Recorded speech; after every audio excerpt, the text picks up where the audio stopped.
Good morning 6th class Hindi students. मैंने WhatsApp group में आपका सिलेबस डाल दिया post mid term second round का। आप सब ने देख लिया होगा, नहीं देखा तो एक बार और दिखा देती हूँ, साथ में बता देती हूँ। बसंत का लेसन हमारा 13, मैं सबसे छोटी हूँ, और 14 लोकगीत। दोनों का आज रिवीजन करवा रही हूँ। और राम कथा का लेसन 10 है, लंका में हनुमान। इसका नेक्स्ट वीडियो में करवा दूँगी।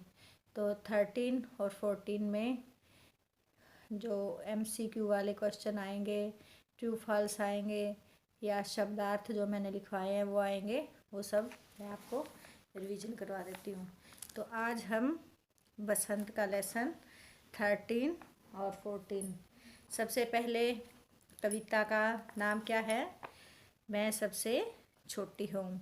इस कविता के लेखक कौन है? कविता के कवि होते हैं, लेखक नहीं होते, ठीक है। कवि कौन है? सुमित्रा नंदन पंत। कवि कौन है? सुमित्रा नंदन पंत।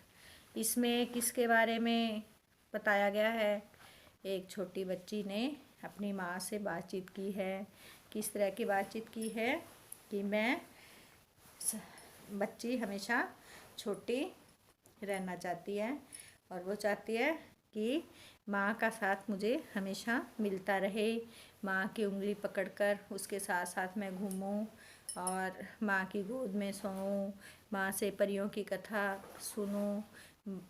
क्योंकि जब बच्चा थोड़ा बड़ा हो जाता है तो माँ उसको खिलौने थमाकर, नहला धुलाकर, खिला पिलाकर अलग से खेलने के लिए छोड़ देती है, अपने साथ नहीं रखती।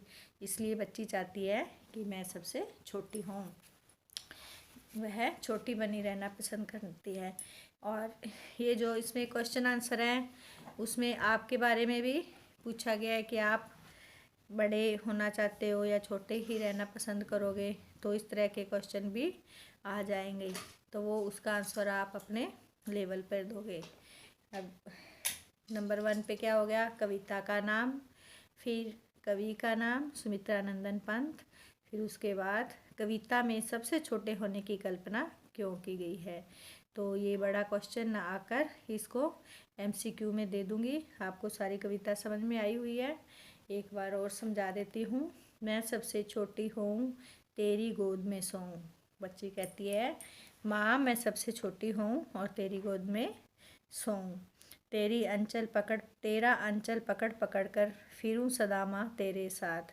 वह माँ का अंचल, माँ के साड़ी का पल्लू पकड़कर हमेशा पकड़े रखकर और उसके साथ रहना चाहती है। फिरूं सदा मैं तेरे साथ, यानी साथ साथ घूमना पसंद करती है।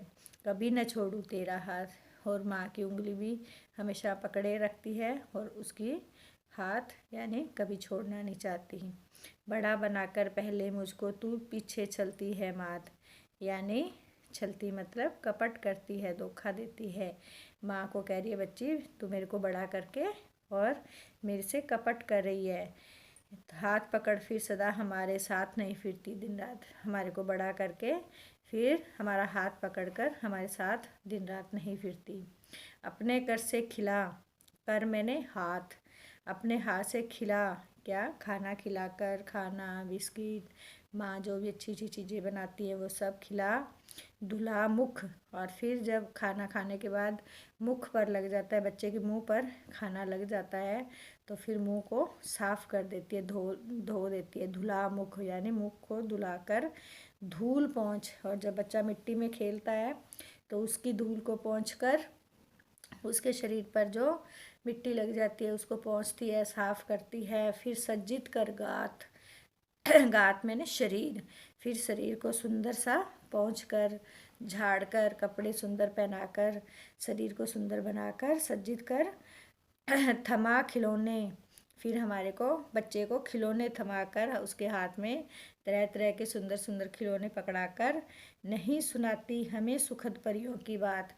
फिर हमें गोद में सुलाकर, जब हम छोटे होते हैं तो गोद में सुलाकर परियों की बात सुनाकर, और लोरी सुनाकर सुलाती है ना माँ, तो फिर नहीं सुनाती। फिर खिलौने थमाकर एक तरफ छोड़ देती है खेलने के लिए। ऐसी बड़ी न हो माँ। बच्ची कहती है मैं इस तरह बड़ी नहीं होना चाहती क्योंकि मैं माँ से दूर होना नहीं चाहती।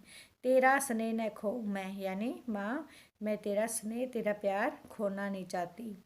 तेरे अंचल की छाया में छिपी रहूं। बच्ची कहती है माँ मैं तेरे आंचल के अंदर हमेशा, छाया मतलब तेरे आंचल के अंदर हमेशा छिपी रहूं निष्प्रह, बिना इच्छा के। कभी इच्छा भी नहीं होती ना उसकी। निर्भय यानी बिना डर के। जब माँ की गोद में होता है ना बच्चा, माँ के आंचल में, तो बच्चा निर्भय होता है, उसको किसी प्रकार का डर नहीं होता।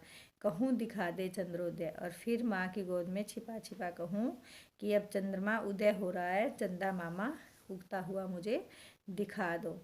तो ये सुमित्रा नंदन पंत जी ने एक छोटी बच्ची की इच्छा इस लेसन के माध्यम से बताई है। और आपसे भी ये पूछना चाहा है कि आप भी हमेशा छोटे बना रहना पसंद करोगे, माँ की गोद में रहना पसंद करोगे। तो ये कविता थी आपकी। अब क्वेश्चन नंबर 1 तो हो गया ना, कविता में सबसे छोटे होने की कल्पना क्यों की गई है? क्योंकि हमेशा माँ की गोद में रहना चाहती हैं इसलिए। सेकंड क्वेश्चन है हमारा, कविता में ऐसी बड़ी न हूँ मैं क्यों कहा गया है? क्या तुम भी हमेशा छोटे बने रहना पसंद करोगे? हाँ, तो कविता में हमने यही समझा है कि ऐसी बड़ी यानी माँ से दूर नहीं होना चाहती बच्ची, इसलिए ऐसा बड़ा नहीं होना चाहती कि खिलौने देकर माँ हमें दूर कर देती है और परियों की कहानी भी नहीं सुनाती, यानी माँ से हमेशा माँ की गोद में रहना पसंद करती है, इसलिए बड़ा होना नहीं चाहती। क्या तुम भी हमेशा छोटे बने रहना पसंद करोगे? तो ये क्वेश्चन का आंसर आपको अपने शब्दों में देना है कि आप यदि पसंद करोगे तो कहो हाँ हमें बड़ा होना है, और यदि माँ की गोद में हमेशा छोटे बने रहना चाहते हो तो आप लिखोगे नहीं हमें भी छोटे बने रहना ही पसंद है। आशय स्पष्ट कीजिए। ये इसका भावार्थ जो कविता में समझाया बस वही है। हाथ पकड़ फिर सदा हमारे साथ नहीं फिरती दिन रात, यानी माँ तू हमेशा हमारा हाथ पकड़कर दिन रात हमारे साथ नहीं रहती, इसलिए इसका भावार्थ यही है कि वह हमेशा छोटी बना रहना पसंद करती है। क्वेश्चन 4 है हमारा, अपने छुटपन में बच्चे अपनी माँ के बहुत करीब होते हैं। इस कविता में नज़दीकी की कौन कौन सी स्थितियाँ बताई गई हैं? वही कि माँ की गोद में सोना, फिर उसका आंचल पकड़कर उसके साथ साथ घूमना, उसकी उंगली पकड़कर उसके साथ फिरना, उसकी गोद में सोकर परियों की कथा सुनना, है ना, ये सारी उसके आंचल में निष्प्रय निर्भय होकर सो जाना, और चंद्रमा दिखाने के लिए कहना, ये सारी नज़दीक की स्थितियाँ बताई गई हैं।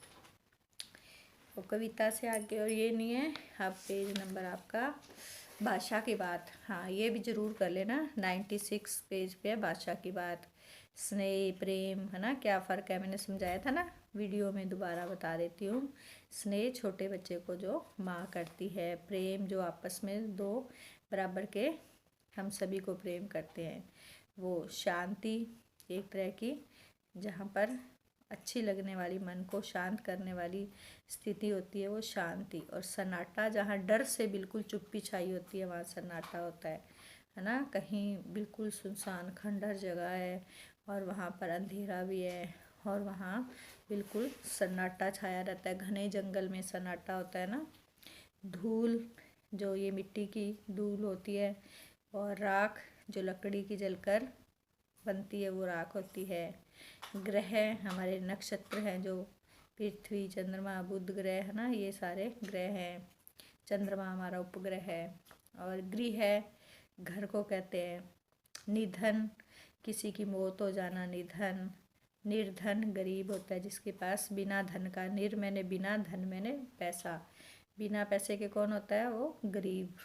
और निधन जिसका मृत्यु हो जाती है। समान बराबर इक्वल होता है, जो सामान जो हम कोई भी सामान घर का सामान होता है ना, जैसे आपका बैग में बुक्स लेके आते हो, बोतल सामान अपना टिफ़िन वाला, या अपने कहीं भी घूमने जाते हैं तो बैग में सामान लेके जाते हैं, ये सामान हो गया। कविता में दिन रात शब्द आया है, दिन रात का विलोम है। तुम ऐसे 4 शब्दों को जोड़कर लिखो जो विलोम शब्दों से मिलकर बने हो। जोड़ों के अर्थ के समझने के लिए वाक्य भी बनाओ। जैसे हानि लाभ, है ना, हानि मैंने नुकसान होना, लाभ मैंने फ़ायदा होना। वैसे और भी 4 शब्द देखो कौन से होंगे। तो ये आपका लेसन 13 कंप्लीट हुआ। और 14 लोकगीत समझाया था ना, गाँवों में जो लोग विशेष उत्सवों पर, त्योहारों पर या बच्चे के जन्म के समय, विवाह के समय जो भी बना लेते हैं गीत और उसको अपने सुर ताल से गाते हैं, अपने वाद्य यंत्र की सहायता से गाते हैं, दल बांध कर गाते हैं। लोकगीत स्त्रियों के गीत बताए थे, त्योहारों पर नदियों में नहाते समय के गीत, नहाने जाते हुए राह के, विवाह के, मटकोड़ ज्योनार के, संबंधियों के लिए प्रेम युक्त गाली के गीत, है ना, और जन्म आदि सभी अवसरों के अलग अलग गीत हैं जो स्त्रियां गाती हैं। तो लोकगीत के हमारे कौन हैं लेखक? भगवत शरण उपाध्याय। लोकगीत पाठ के हमारे लेखक हैं भगवत शरण उपाध्याय। तो इसमें इस तरह के क्वेश्चन आएंगे। निबंध में लोकगीतों के किन पक्षों की चर्चा की गई है? बिंदुओं में से बिंदु के रूप में उन्हें लिखें।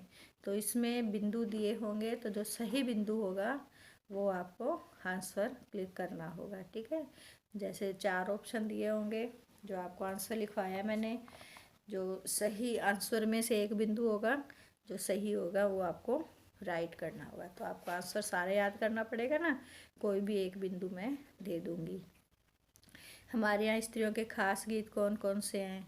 तो खास गीत में से जो गीत है उसका नाम लिखा होगा और बाकी उस पर आपको क्लिक करना होगा। निबंध के आधार पर, अपने अनुभव के आधार पर यदि तुम्हें लोकगीत सुनने का मौका मिले तो तुम लोकगीतों की कौन सी विशेषता बता सकते हो?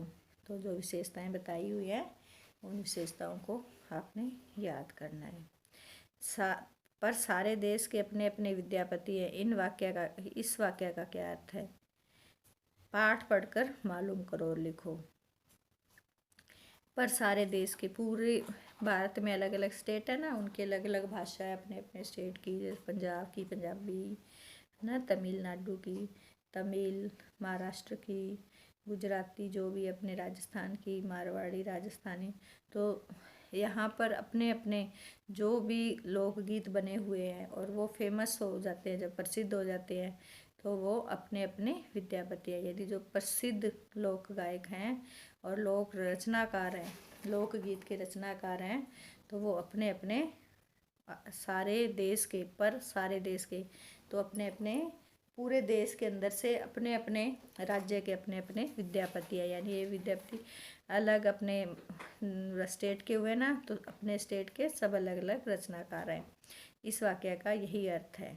ये अपने लेसन में से जो आंसर लिखवाया है उसको अच्छे से याद कर लेना। और ये लेसन आपका 14 हो गया। ठीक है, अब है लंका में हनुमान। लेसन 10 है राम कथा का। इसके शब्दार्थ लिखवाए ना मैंने। लोकगीत और मैं सबसे छोटी हूँ, निर्भय, बिना निडर होते हैं जो बिना डर के, निष्प्रह बिना इच्छा के, कर मैंने हाथ, गात मैंने शरीर, और जो भी और बाकी शब्दार्थ लिखाए हैं लोकगीत के, वो सारे शब्दार्थ याद करना। वो भी ऑप्शन टाइप आपके क्वेश्चन आ जाएंगे। और ट्रू फॉल्स तो बताना भूल गई।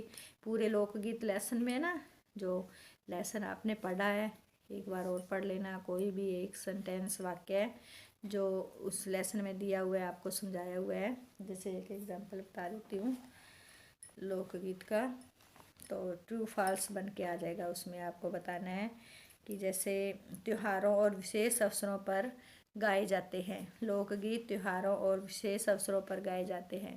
तो यदि गाए जाते हैं तो इसको आप ट्रू कर दोगे, यदि नहीं गाए जाते तो फॉल्स कर दोगे, ठीक है ना। तो गाए जाते हैं तो ये ट्रू है। और फिर जैसे लोकगीत अपनी लोच, ताजगी और लोकप्रियता में शास्त्रीय संगीत से भिन्न नहीं है। यदि मैंने भिन्न नहीं है लिख दिया तो भिन्न है तो ये रॉन्ग हो जाएगा। लोकगीत सीधे जनता का संगीत है, सही, राइट है। लोकगीत सीधे जनता का संगीत है। तो इस तरह लेसन में से जो लोकगीत के बारे में विशेषताएं वाला है, विशेषताएं आप आंसर याद करोगे ना, जो लोकगीत लेसन के उस आंसर में से कोई जो वाक्य हैं वो बन के आ जाएंगे ट्रू फॉल्स के। ऐसे ही फिलिंग द ब्लैंक्स कविता में से आ जाएंगे। कविता आपको याद करनी दी थी ना मैंने, माँ पकड़ मैं सबसे छोटी हूँ कविता, वो कविता की भी रीडिंग कर लेना। उसमें से कुछ फिलिंग द ब्लैंक्स का डैश छोड़ा होगा, उसके ऑप्शन दिए होंगे तो वो भी आसान होगा, ठीक है। तो ये आपके रिवीजन टेस्ट की वीडियो होगी। लंका में हनुमान, ऐसे ही लंका में हनुमान में भी हनुमान जी के बारे में और कौन मिला उनको, कैसे लंका में पहुँचे, वहाँ क्या किससे क्या बातचीत हुई, इस तरह के क्वेश्चन सारा लेसन आपका रीड किया होगा। तो ट्रू फॉल्स और फिलिंग द ब्लैंक्स में अच्छे से याद कर लेना। बाय, तैयारी कर लेना अच्छी सी।